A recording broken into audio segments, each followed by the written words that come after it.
Duha ka dugo nga dungan nga naglangoy-langoy sa kadagatan sa Samal Island ang nakuhaan og video sa mga turista. Ani ang report ni Jandy Esteban.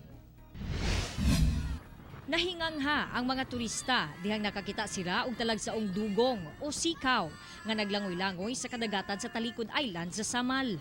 Busa ilagayod kining gikuhaan og video. Na-amaze gud pud ko no kay dili lang siya ang nagpakita, nakauban pa gyud niya yahang baby ato. Mo-surface gyud siya every 6 minutes underwater. Kay mo breathe man siya. Wala na siya gills.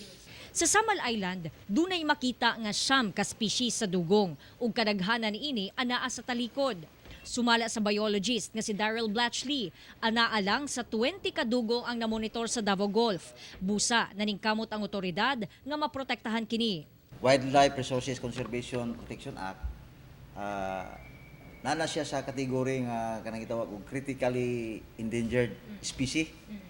So dako ang penalty ana niya na imprisonment pa gyud. Nagatabang usab ang mga residente sa mga coastal barangay dinhi sa Samal Island sa pagprotekta sa mga dugong ug uban pang marine species. Diri tanan puro na sila nakabalo. Kana nga isda ayo ginahilabti. Bawal man na. Kasagaran gud pukot. Maigo mo sila sa pukot gud. Kasagaran malimin mo na munang pero usay na po yung managat na maigo sila pukot pagawso nila.